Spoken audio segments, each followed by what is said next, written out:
Have you ever felt like you've done everything right, but everything in your life still went wrong? You prayed. You kept the faith. You tried to be a good person. And yet, in your moment of greatest need, it felt like God was silent.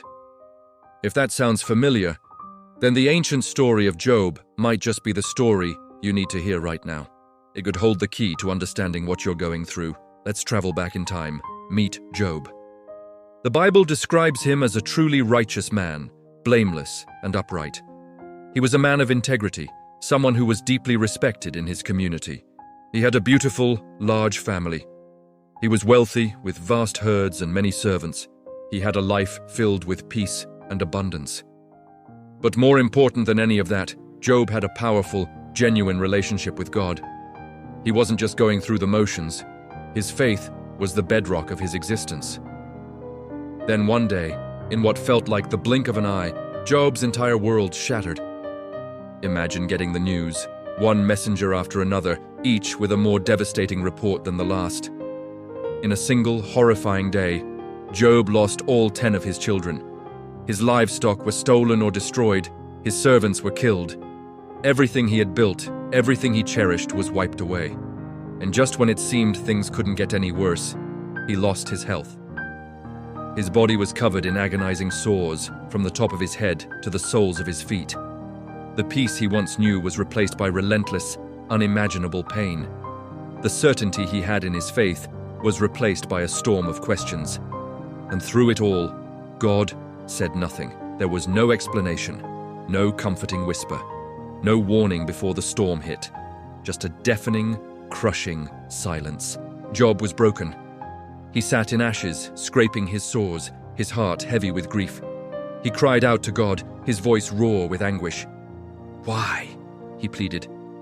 "Why is this happening to me? What have I done to deserve this?"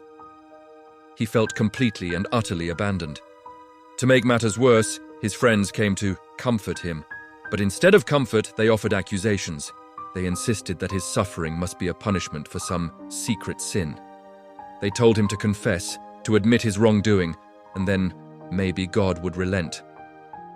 But Job knew something his friends couldn't grasp. He knew his heart. He knew his relationship with God was real, not just a transaction. And even in the depths of his pain, even when he questioned God, he refused to curse him. He refused to turn his back on the one he had always trusted.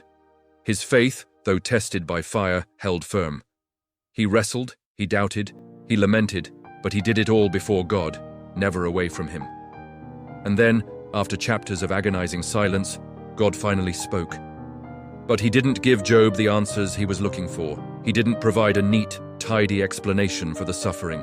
He didn't say, "Job, this happened because of a cosmic test." Instead, God responded with questions of his own. He took Job on a verbal tour of the universe, showing him the wonders of creation, the stars, the sea, the wild animals. He reminded Job of his immense power and his infinite wisdom. He showed Job that the universe is vast and complex, filled with mysteries far beyond human understanding. Through this powerful display, God wasn't dismissing Job's pain. He was giving him a new perspective. He was showing him that divine silence is not the same as divine absence. Sometimes, the deepest tests of faith happen not when we have all the answers, but when we have none at all. Faith isn't just believing when things make sense, it's trusting when they don't. In the end, Job's life was restored.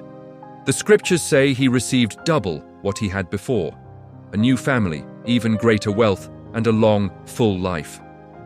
But the greatest gift Job received wasn't the return of his possessions.